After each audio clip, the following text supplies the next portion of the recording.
Mesdames et messieurs, bien chers amis, je suis particulièrement heureux de vous accueillir ce soir au pavillon Gabriel. C'est toujours un vif plaisir de vous retrouver aussi nombreux pour cette réception publique du SIGREF. Comme vous le savez, elle fait suite à notre Assemblée générale ordinaire annuelle que nous avons tenue cet après-midi. Et ce soir, ce plaisir de vous accueillir est teinté d'une certaine émotion, car je quitte mes fonctions de président du SIGREF après un mandat de 3 ans à la tête de notre association. Nous avons préparé cette succession avec soin au sein du conseil d'administration du SIGREF depuis plusieurs mois, et je vous présenterai tout à l'heure la personnalité qui prend dès aujourd'hui sa présidence. Mais avant cela, je vais ce soir vous proposer quelques réflexions en articulant mon propos en 2 temps. Je vais tenter tout d'abord de vous brosser un panorama global de la situation dans laquelle nous, dirigeants et praticiens du numérique, sommes plongés. Je vous proposerai ensuite les raisons qui nous ont incités à retenir ce thème en forme d'injonction, pensée globale, pour cette soirée. Nous vivons une époque marquée par de multiples incertitudes et une époque d'accélération des crises. C'est devenu, hélas, une évidence dont le rappel nous incite à une certaine gravité. C'est donc avec gravité, vous me le permettrez, que je vais évoquer ces incertitudes juridiques, économiques et géopolitiques qui redéfinissent les contours de notre économie.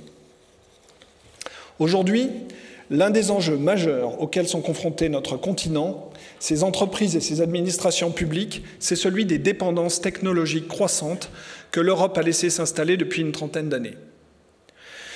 En effet, les infrastructures et les technologies dont dépendent désormais notre continent et son économie pour leur fonctionnement, et de façon de plus en plus profonde, sont pour une large part contrôlées par des acteurs non européens, principalement américains. Microsoft, Amazon Web Services, Google Cloud et plus récemment Broadcom ou Nvidia, par les positions dominantes qu'ils exercent sur le marché européen, capturent une part croissante de la valeur ajoutée générée par nos activités. Cette concentration économique soulève des questions essentielles. Comment l'Europe peut-elle maintenir sa compétitivité et son autonomie dans un tel contexte ? Ces dépendances créent une situation de vulnérabilité croissante pour les entreprises européennes, exposées aux décisions unilatérales de ces fournisseurs américains et à des législations à portée extraterritoriale, comme la section 702 du Foreign Intelligence Surveillance Act, que le Congrès américain a prolongé de 2 ans en avril dernier. L'exemple récent de Broadcom, qui a brutalement modifié les conditions tarifaires de VMware après son acquisition, est l'une des illustrations les plus frappantes de cette situation. Elle démontre à quel point nous sommes désormais confrontés à des risques économiques, juridiques et géopolitiques majeurs lorsque la maîtrise technologique nous échappe. Confronté à cette situation, il devient impératif pour l'Europe de restaurer son autonomie technologique. Cela ne signifie certainement pas, dans notre esprit, de rompre tout lien avec les fournisseurs américains, mais bien de renforcer notre capacité à choisir et à gérer nos interdépendances technologiques. Certains suggèrent pourtant dans ce contexte que l'Europe concentre ses efforts, par exemple, sur l'intelligence artificielle et abandonne la bataille du cloud. Ce serait une lourde erreur. L'intelligence artificielle, tout comme le quantique demain, repose sur des infrastructures matérielles puissantes, faites de hardware, de data centers, de réseaux de télécommunications et de sources d'énergie décarbonées, sur lesquelles nous devons également restaurer une forme de contrôle.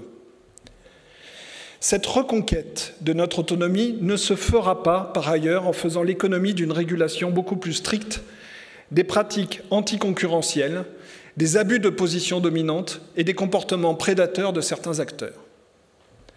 Et je ne pense pas uniquement à Broadcom en disant cela. Il n'est sans doute pas nécessaire de renforcer le cadre législatif européen pour réguler ces pratiques, mais bien de disposer d'une volonté politique ferme et ambitieuse pour le mettre en œuvre avec rigueur et détermination au service des intérêts de l'économie européenne. Prenons l'exemple du Digital Markets Act. Comment peut-on nous expliquer, dans un contexte où 3 hyperscalers américains préemptent plus de 70% du marché des services cloud en Europe, que la Commission n'a pas encore été capable de les désigner comme gatekeepers au titre des Cloud Computing Services. Comment ? J'imagine que personne n'en doute ici ce soir, le numérique est devenu une composante essentielle de la productivité. L'un des effets les plus marquants des dépendances technologiques que l'Europe a consentis est le transfert constant de valeur vers l'économie américaine. Alors que nos entreprises utilisent massivement ces technologies pour maintenir leur compétitivité, elles voient une part croissante de leurs gains de productivité captés par les acteurs étrangers. Dans le rapport qu'il a remis en septembre dernier à la présidente de la Commission européenne, Mario Draghi ne dit pas autre chose. Selon son analyse, le retard de l'Europe en termes de productivité est principalement dû à sa faible performance dans le secteur technologique. La faiblesse de l'Europe, notamment dans le développement de technologies critiques, comme le cloud ou l'intelligence artificielle, a creusé un fossé avec les États-Unis. Et Mario Draghi souligne que ce fossé pourrait encore se creuser si l'Europe n'accélère pas en matière d'innovation technologique. Il met en lumière l'importance pour l'Europe de maintenir sa présence dans certains secteurs clés, lesquels nécessitent qu'elle développe des politiques de souveraineté technologique, et il cite explicitement les services de cloud de confiance. Il appelle ainsi l'Europe, et nous ne pouvons que le suivre, à investir dans ses propres technologies pour limiter ses vulnérabilités face aux monopoles technologiques américains et chinois. Dans ce contexte, les défis auxquels nous sommes confrontés ne sont pas uniquement technologiques. La rivalité sino-américaine redessine à grande vitesse les cartes du pouvoir économique et technologique. L'Europe, pour sa part, doit naviguer habilement dans cette nouvelle géographie en renforçant ses alliances tout en protégeant ses intérêts stratégiques. Il faudra, à n'en pas douter, beaucoup de temps, une volonté politique sans faille et inscrite dans la durée et des efforts considérables à consentir pour que l'Europe restaure sa position face à celle des États-Unis ou de la Chine. Notre continent en est-il capable ? Ils sont nombreux à ne pas y croire, mais avons-nous vraiment le choix ? Pour ma part, il me semble que non, et l'Europe le doit d'ailleurs aux générations futures.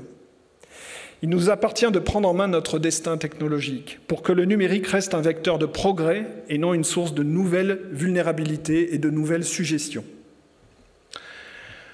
En tant que dirigeants et praticiens du numérique, il est de notre responsabilité collective de défendre une vision européenne rénovée et ambitieuse d'un numérique durable, responsable et de confiance qui maîtrise ses dépendances. Je vous livre ce panorama, peu réjouissant j'en conviens, assorti des quelques convictions que j'ai pu développer comme président du SIGREF, pour lancer un appel à notre communauté de praticiens et dirigeants du numérique. Pensée globale. Cette injonction n'est pas que le slogan d'une soirée. C'est un impératif stratégique, particulièrement dans le monde incertain et complexe dans lequel nous évoluons et se déploient nos activités. Pensée globale est plus précisément un appel à partager cette conviction que la vigilance et l'anticipation sont nos meilleurs alliés face aux incertitudes qui caractérisent notre époque. Les dynamiques politiques, géopolitiques, économiques et technologiques que j'ai abordées ce soir témoignent de la complexité croissante de notre environnement. Les turbulences que nous subissons commandent de notre part une capacité d'adaptation sans précédent. En réponse à cette réalité, nous sommes confrontés à l'exigence non seulement d'aiguiser nos instruments d'analyse prospective, mais aussi de penser et d'agir à une échelle qui dépasse le strict cadre de l'environnement professionnel auquel nous sommes habitués. Alors que la technologie transcende les frontières et que les enjeux numériques se déploient à l'échelle planétaire, penser globale n'est plus une option, mais une nécessité. Aucune entreprise, aucun secteur d'activité, aucune nation, ni notre continent lui-même ne peut prétendre s'isoler des effets de ces dynamiques. Ainsi, les tensions géopolitiques qui fracturent le monde contemporain provoquent des répliques qui affectent très directement la stabilité des chaînes d'approvisionnement, la sécurité des données les plus sensibles ou encore l'accès aux ressources technologiques. L'un des grands défis de notre époque est la perte d'une certaine forme d'autonomie d'appréciation. Nous devons restaurer cette autonomie si nous voulons être en capacité de prendre des décisions éclairées et rester maître de notre destin numérique. Cette autonomie d'appréciation ne doit pas se limiter à l'analyse. Elle doit guider notre action dans les choix technologiques et stratégiques. En fin de compte, cette exhortation à penser globale est un appel à la responsabilité que nous devons tous partager. Nos choix d'aujourd'hui détermineront pour partie, et à la place qui est la nôtre, le destin de l'Europe, non seulement dans l'économie numérique, mais aussi dans les équilibres géopolitiques. En adoptant une vision globale, nous nous mettons en situation de concevoir des stratégies plus robustes, d'anticiper les crises à venir et de contribuer activement à la construction d'un avenir durable. Je forme donc le vœu que ce thème, pensée globale, devienne un réflexe pour chacun d'entre nous.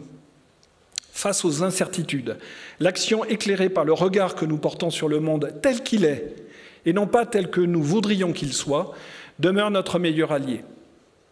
En pensant global, par un travail d'anticipation et de prospective, nous pourrons non seulement relever les défis d'aujourd'hui, mais aussi préparer l'avenir avec détermination. C'est un chemin difficile, j'en conviens, et peu confortable, sans doute, mais il me semble que nous n'en avons pas d'autre. Je vous remercie de votre attention.